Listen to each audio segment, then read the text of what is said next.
नमस्कार दोस्तों, स्वागत है आप सभी का अपने YouTube channel Yashodeep online learning पर। तो देखिए, आपकी आने वाली एग्ज़ाम है एसएससी जीडी। और ऐसे ही सेंट्रल की जो कोई भी एग्ज़ाम है उस एग्ज़ाम के हिसाब से सामान्य ज्ञान एवं सामान्य जागरूकता यह कंपलसरी सब्जेक्ट है हर एग्ज़ाम के लिए सेंट्रल गवर्नमेंट के। तो उस हिसाब से मैं एक सीरीज़ लेके आया हूँ आपके इसी चैनल पर। जिस इस सीरीज का जो पहला वीडियो है वो भारत का इतिहास, हर सब्जेक्ट के लिए क्वेश्चंस लाऊंगा मैं इसी सीरीज में। उसमें से पहला जो सब्जेक्ट है अपना वो है भारत का इतिहास। इसे मैंने 3 पार्ट में डिवाइड किया हुआ है, जैसे कि प्राचीन, मध्यकालीन और आधुनिक। तो प्राचीन के कुछ 100-150 क्वेश्चन होंगे। तो यही 100-150 क्वेश्चन जो है इन्हें आपको रटना है। इनमें से 90% क्वेश्चन आपके प्राचीन भारत के एग्ज़ाम में आने वाले हैं। तो आपको क्या करना है, रोज़ रात को सोते समय इस वीडियो क्लास को सिर्फ देखना है, सुनना है। देखना नहीं है, अगर सुन भी लिया तो भी बहुत हो गया। ठीक है, तो सिर्फ सुनना है आपको और सो जाना है। ठीक है, ऐसा 3 से 4 बार कीजिए। आपका प्राचीन भारत का एक भी क्वेश्चन आने वाले एग्जाम में नहीं रॉन्ग होगा। ठीक है, तो जो लोग नए होंगे चैनल पर, सबसे पहले आपको चैनल को सब्सक्राइब करना है और साथ ही दिए हुए नोटिफिकेशन बेल को प्रेस करना है, ताकि आपको मेरे वीडियो क्लास की सबसे पहले नोटिफिकेशन मिले। ठीक है, तो चलिए शुरू करते हैं आज के इस वीडियो क्लास को।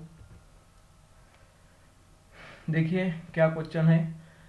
लगभग सभी क्वेश्चन जो है प्राचीन भारत के वो मैंने कवर करने का पूरा प्रयत्न यहाँ पे किया हुआ है। देखिए पहला क्वेश्चन, मानव सभ्यता के विकास की प्रथम अवस्था कौन सी थी? तो शिकार अवस्था इसका आंसर रहेगा। प्रागैतिहासिक काल के उपकरण एवं हथियार किस से बनाए जाते थे? तो पत्थर से बनाए जाते थे। अलग अलग ऐड में भी आपने ये देखा होगा। प्राचीन मानव ने सर्वप्रथम किस पशु को पालतू बनाया? जिसका आंसर रहेगा कुत्ता।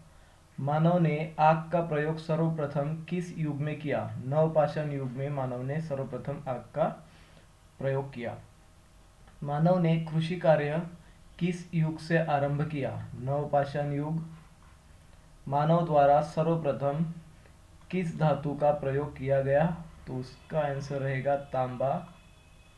मानव ने सर्वप्रथम किस फसल का उपयोग किया? जौ। नवपाषाण युग में चावल की खेती का प्राचीनतम साक्ष्य कहाँ से मिलता है? तो इसका आंसर रहेगा कांस्य काल। हड़प्पा की खुदाई सर्वप्रथम कब हुई? 1921 में हड़प्पा की सर्वप्रथम खुदाई हुई। निम्न में से किस स्थल को मृतकों का टीला के नाम से जाना जाता है? इसका आंसर रहेगा मोहनजोदड़ो।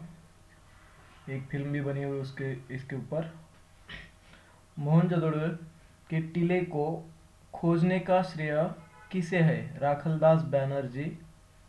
हड़प्पा स्थल के उत्खननकर्ता दयाराम साहनी एवं माधव स्वरूप वत्स्य। हड़प्पा स्थल किस नदी के किनारे है? इसका आंसर रहेगा रावी। मोहनजोदड़ो स्थल किस नदी के किनारे है? तो सिंधु नदी के किनारे है। देखिए, हड़प्पा रावी नदी के किनारे और मोहनजोदड़ो सिंधु नदी के किनारे। हड़प्पा सभ्यता में विशाल स्नानागार का साक्ष्य कहाँ से प्राप्त हुआ? तो मोहनजोदड़ो। ये स्थल है, हाँ, ये भी स्थल है और ये संस्कृति का नाम हड़प्पा ही दिया हुआ है। सिंधु घाटी सभ्यता में गोदीवाड़ा का साक्ष्य कहाँ से प्राप्त हुआ? इसका आंसर रहेगा लोथल। ये भी स्थल है। किस हड़प्पा सभ्यता स्थल से कांस्य नर्तकी की मूर्ति प्राप्त हुई? मोहनजोदड़ो। भारत के पाषाणकालीन सभ्यता का अनुसंधान सर्वप्रथम किसने 1863 में प्रारंभ किया? तो रॉबर्ट ब्रूसफुट इसका आंसर रहेगा। देखिए अगले क्वेश्चन, भारत में व्यवस्थित कृषि का पहला साक्ष्य कहाँ से प्राप्त हुआ? मेहरगढ़ आंसर आएगा इसका। चावल की खेती का प्राचीनतम साक्ष्य कहाँ से पाया गया है? कोल्डिवहवा या इलाहाबाद में स्थित है। कालीबंगा का अर्थ क्या होता है? काले रंग की चूड़िया। हड़प्पा सभ्यता के आर्थिक जीवन का मुख्य आधार क्या था? कृषि। आर्य भारत में सबसे पहले कहाँ बसे? सप्त सिंधु प्रदेश में बसे थे आर्य। ऋग्वैदिक काल का सर्वाधिक महत्वपूर्ण देवता कौन थे? इंद्र आंसर रहेगा। ऋग्वेद में उल्लिखित नदियों में सर्वाधिक पवित्र नदी कौन सी थी? सरस्वती नदी। ऋग्वैदिक आर्य किसकी पूजा करते थे? प्रकृति की, नेचर की। गायत्री मंत्र का उल्लेख किस वेद में है? तो ऋग्वेद में गायत्री मंत्र का उल्लेख है। ऋग्वैदिक आर्य की भाषा क्या थी? संस्कृत भाषा थी। प्राचीनतम वेद कौन सा है? ऋग्वेद। किस वेद की रचना गद्य एवं पद्य दोनों में की गई है? यजुर्वेद। ऋग्वैदिक काल की सबसे प्राचीनतम राजनीतिक संस्था कौन सी थी? सभा। उत्तर वैदिक काल का सर्वाधिक महत्वपूर्ण देवता थे? प्रजापति, ब्रह्मा। ओके। भारत का आदर्श राष्ट्रीय वाक्य सत्यमेव जयते कहाँ से लिया गया है? मुंडकोपनिषद। उत्तर वैदिक कालीन लोगों ने किस धातु की खोज की? लोहा। ऋग्वैदिक साहित्य में कबीले को जन कहा गया है? कबीले के सरदार को क्या कहा जाता था? तो कबीले के सरदार को राजन कहा जाता था। ऋग्वेद में किस देवता को पुरंदर अर्थात किले को तोड़ने वाला कहा गया है? इंद्र को। लोहे के प्रयोग का सर्वप्रथम साक्ष्य 1000 ईसाई पूर्व उत्तर प्रदेश के अतरंजी खेड़ा से मिला है। भारतीय संगीत का मूल किस वेद को कहा जाता है? सामवेद को भारतीय संगीत का मूल वेद कहा जाता है। सर्वाधिक प्राचीन पुराण है मत्स्य पुराण, सर्वाधिक प्राचीन पुराण है। जैन धर्म के 24वें तथा अंतिम तीर्थकर भगवान महावीर। पार्श्वनाथ द्वारा प्रतिपादित 4 महाव्रतों में महावीर स्वामी ने कौन सा 5वां व्रत जोड़ा? ब्रह्मचर्य। जैन धर्म के 3 रत्न सम्यक दर्शन, सम्यक ज्ञान, सम्यक चरित्र। महावीर स्वामी का जन्म कहाँ हुआ था? वैशाली, बिहार। साम्यवाद किस धर्म के दर्शन का मूल आधार है? जैन धर्म के। प्रथम जैन संगीति कहाँ आयोजित की गई थी? पाटलिपुत्र, जो अभी का पटना है। महावीर स्वामी ने किस भाषा में उपदेश दिया? प्राकृत भाषा में। महात्मा बुद्ध का जन्म कहाँ हुआ था? लुम्बिनी, नेपाल स्थित। महात्मा बुद्ध को ज्ञान की प्राप्ति कहाँ हुई? बोध गया, निरंजना नदी के तट पर, पीपल के पेड़ के पास। महात्मा बुद्ध ने अपना पहला उपदेश कहाँ दिया? सारनाथ। बौद्ध धर्म के त्रिरत्न है बुद्ध, धम्म, संघ। महात्मा बुद्ध ने अपने उपदेश किस भाषा में दिए? पाली भाषा में दिए। हरेक वंश के किस शासक को कुनिक कहा जाता था? अजात शत्रु। पाटलिपुत्र नगर की स्थापना, जो आज का पटना है, उदयन, इसे उदयभद्र भी कहा जाता था। अवंती को मगध साम्राज्य में मिलाने का श्रेय किसको है? शिशुनाग।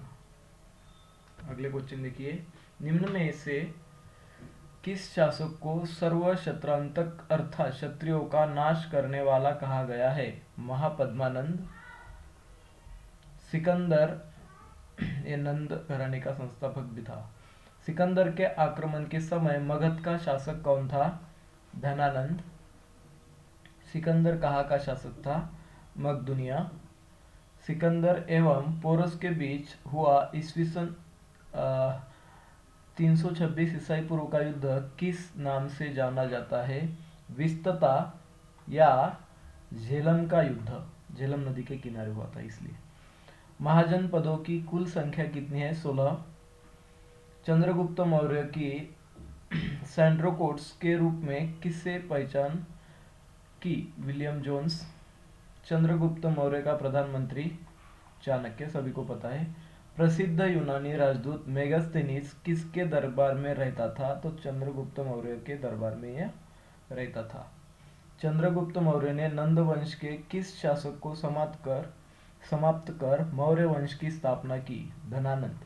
यह आखिरी नंद घराने का शासक था। कौटिल्य चाणक्य की विश्व प्रसिद्ध रचना है अर्थशास्त्र। इंडिका किसकी रचना है? मेगास्थनीज। यूनानियों ने किसे अमित्रोचेट्स कहा? बिंदुसार। मौर्य शासक सम्राट अशोक ने कलिंग पर आक्रमण किया था 261 ईसाई पूर्व। सम्राट अशोक के शिलालेखों को सर्वप्रथम किसने पढ़ा? विलियम जोन्स ने पढ़ा था। सम्राट अशोक के किस शिलालेख में उसकी कलिंग विजय का वर्णन है?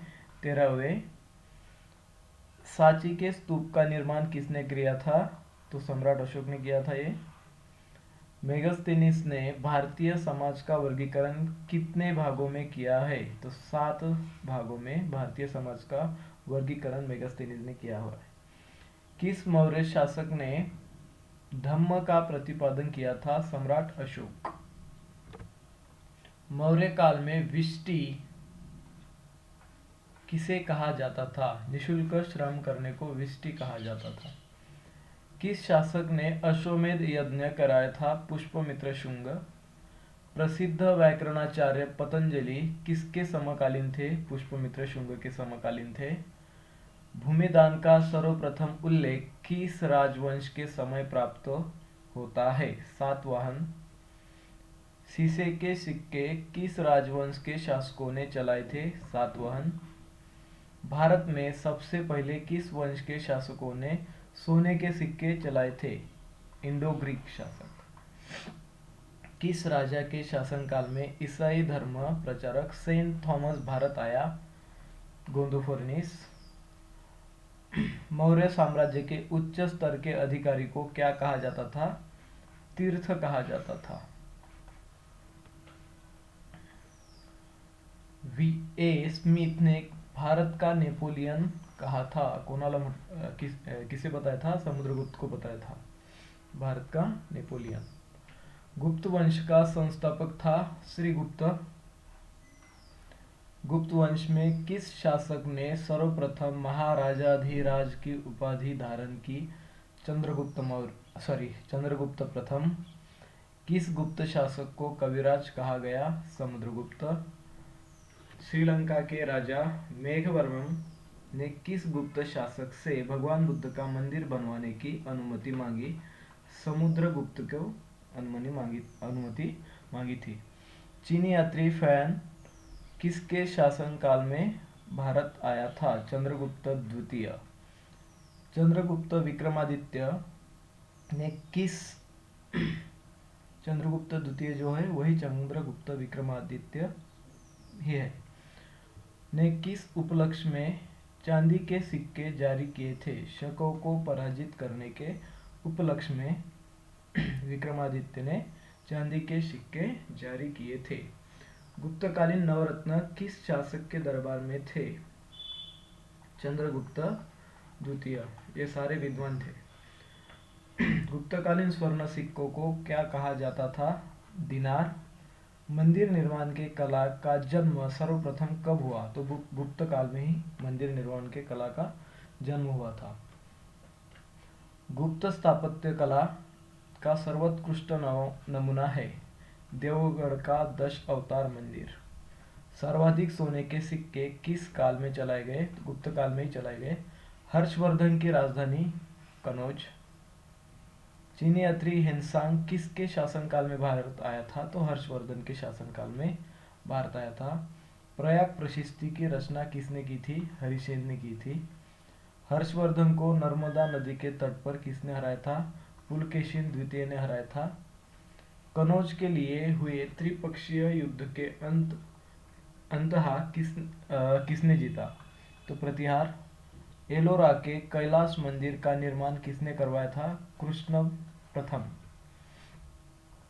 स्थानिक स्वशासन किसके प्रशासन की विशेषता थी? चोलों के प्रशासन की विशेषता थी स्थानिक स्वशासन। घटोत्कच का शासक के रूप में उल्लेख किस साम्राज्य के लिए मिलता है? गुप्त साम्राज्य के लिए मिलता है। श्रीगुप्त, उसके बाद घटोत्कच और उसके बाद वो चंद्रगुप्त। नालंदा विश्वविद्यालय की स्थापना किसके शासनकाल में की गई थी? कुमारगुप्त प्रथम। प्रभाकर प्रभाकर वर्धन किस वंश का शासक था? पुष्पभूति वंश का। बाणभट्ट किसके दरबार का कवि था जिसने हर्षचरित की रचना की? हर्षवर्धन का ही दरबार का ही कवि था। पल्लव वंश की स्थापना सिंह विष्णु ने की थी। राष्ट्रकूट वंश की स्थापना दंती दुर्ग ने की थी। पाल वंश का संस्थापक गोपाल था। विक्रमशिला विश्वविद्यालय का निर्माण किसने करवाया था? धर्मपाल ने। कोणार्क में सूर्य मंदिर का निर्माण किसने करवाया था? गंग वंश के शासक नरसिंह प्रथम ने। तो देखिए ये सारे 100-150 क्वेश्चन होंगे, तो सारे के सारे इम्पोर्टेंट है आपके आने वाली हर एक सेंट्रल गवर्नमेंट की एग्ज़ाम के लिए। तो आपको इसको अच्छी तरह रटना है, इसलिए 3-4 बार आप सुन लीजिए रोज रात को सोने से पहले, तो ऑटोमेटिकली आपके सारे क्वेश्चन क्लियर हो जाएंगे और आने वाली एग्ज़ाम में आपको डेफिनेटली प्रॉफिट होगा, फ़ायदा होगा। ठीक है, तो जो लोग नए हैं तो सबसे पहले चैनल को सब्सक्राइब कीजिए, नोटिफिकेशन बेल को प्रेस कीजिए और मिलेंगे ऐसे ही एक आध और वीडियो में। तब तक के लिए थैंक यू वेरी मच। चलो, गुड डे, बाय।